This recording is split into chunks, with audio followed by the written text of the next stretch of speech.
Hello and welcome back to my channel. My name is Laura and this is Starfish Corner Tarot and Spirituality. I welcome all of the new subscribers.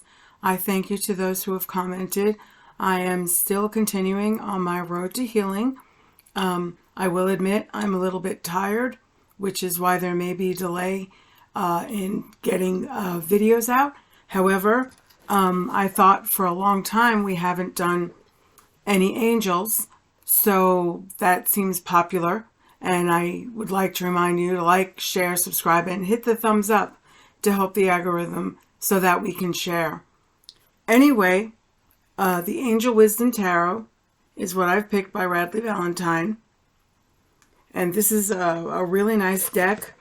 I've pulled from it before. I think it has a lot of good messages and a lot of good energy. And I will say welcome to the new subscribers. Welcome to the people who have subscribed. I'm so thankful for you. I really am. It is humbling. It is very humbling. So what we're going to do, as we always do, is take a breath. All right. And you're going to pick a card. Don't think too much. 1, 2, or 3. This is card number 1, card number 2, or card number 3.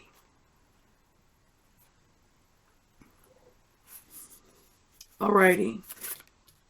Card number 1 is the King of Earth. Now, the one thing I will say about this card is that every time I have used this deck, this card has come up in one of the 3 positions. And basically it has compassionate, accomplished, charismatic, grounded, a time of great success, financial security and prosperity, the Midas touch, everything turning out beautifully, a supportive parent and spouse, a good person to work for. So I would take from the fact that every time I pull this deck, this card does come up. It is a message that someone may or may not need to hear. As the king, you are generous, successful, accomplished, compassionate, and grounded. As the provider for your family, you definitely have the Midas touch. Everything you work on turns to gold. That being said, you also have a heart of gold. You care deeply about the people that you work for and work with you, those in need, charitable causes, and the environment. To other people, it may appear as though money just falls magically from the sky for you. But the truth is that you are a very hard worker. But that doesn't mean you're avoiding family, because they're your number 1 priority. As a business leader, you are savvy and unshakable. People who want to be a success would be very wise to watch you closely and follow your lead. Much like the Queen of Earth, you revel in the finer things in life, and that's part of the reason why you work so hard. You love luxury, gourmet foods, and the most exquisite art. You also love showering your family with gifts that came from the fruits of your labors. You have your causes, and you are diligent about promoting them. You aren't above marching against injustice or making a speech at a rally. And yes, your wallet is open to them, just as it is to your family. And basically, even though it refers to coin, there is wealth and prosperity in a metaphysical sense. The way you walk about your life seems to be effortless to others. Nothing ever bothers you. You seem to be able to just handle it. But this card obviously has a message for someone that is watching these videos because, like I said, it has come up every time I have pulled this deck. And the second card is the Hermit. Time spent in peaceful meditation and meaningful solitude. Shine your light as an example to others. Seek out or become a spiritual mentor. Self-discovery. Archangel Raziel waits for you at the top of the world. He holds a magical lantern to guide you to this place of spiritual awareness. People naturally assume that the Hermit is alone. Well, surprise, he's not. He's the great spiritual mentor at the top of the mountain, holding a light for other seekers below. This card can indicate the need to either find a mentor or become one. Which place are you at in your life? Are you seeking a teacher Or are you ready to teach? Of course, this card can indicate being alone, but it's more of a spiritual solitude that you choose for yourself.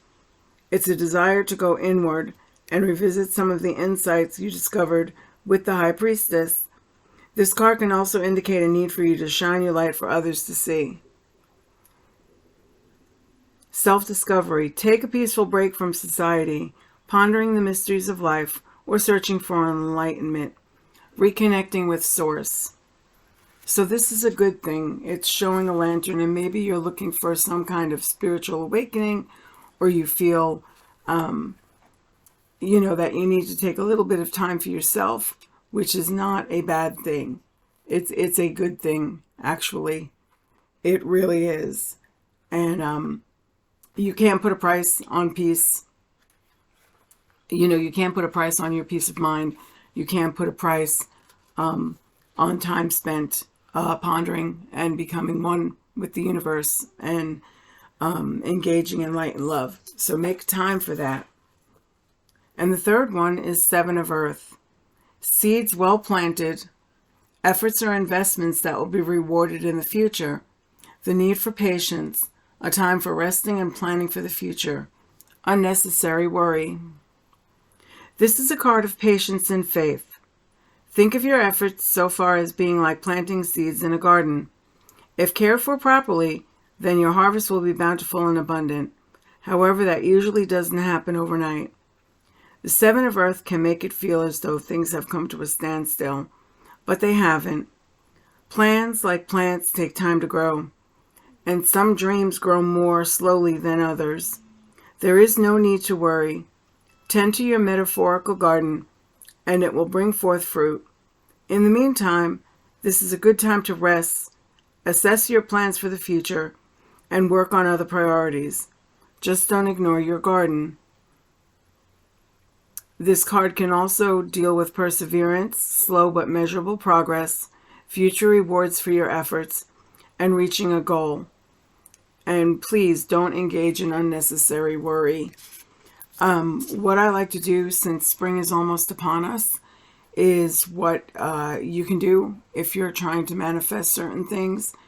What you can do is get a small little pot and some dirt, find some seeds, and on a piece of paper, write down a couple of things you'd like to have manifest, whether it's wealth, abundance, the new job, anything you wish.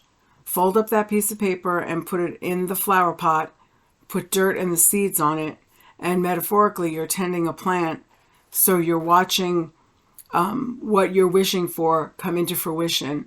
Because I know a lot of people are have to cite, there's certain learning. I'm more of a show me how to do this. So sometimes getting that message of seeing your seeds bloom really is a good visual way, if you're a visual person, to see your progress and see what is coming into fruition. And a couple things I do want to touch on, because they are a very, very big concern. First off, you are being frightened. The news is frightening us about the debt ceiling. And what I will say to this, and it's not anything metaphysical, the debt ceiling will be raised. They will raise the debt ceiling. They're going to make a big show about it. They're going to do puffery. But the debt ceiling will be raised regardless, because it will harm rich people. And since our society is so money over people, that the wealthy are not going to want their portfolios to be a mess. So they will tolerate the lawmakers on both sides making a big show of, we're getting this done, we're getting that done. The debt ceiling is going to be raised, basically because it will harm wealthy people. And the other thing I want to do is, please don't stress about the current state of the Congress. Having the Republicans in charge of the House is probably one of the best things to happen. Although it seems like a kangaroo court and they're like jackals, what it does is they can't hide anymore. They can't hide and make comments. They can't hide while the Dems are in the front. No, they are front and center for all of us to see. And at this point, I have engaged with a lot of people who are already just waiting for November of 2024, and they are going to get beaten again. So every day that you see this foolishness going on, think of it as, wow, that's probably another voter who's waiting for election day, because we can't get upset about it. We can't stress about it because most of us are just trying to eke out a living, take care of our family, put food on the table. We don't have time for that nonsense, and there's really nothing we can do. And getting angry only depletes our life force and our energy. And we still want to maintain a higher vibration. So please, just know that this is really good groundwork and will probably convince a lot of people to vote differently or not at all in the next election. So with that, I wish you all the biggest thanks. I wish you peace, the brightest blessings for everything wonderful. Again, please like, share, and subscribe. Hit the thumbs up button. And until I put out another video, I wish you the brightest blessings for everything wonderful. Thank you so much.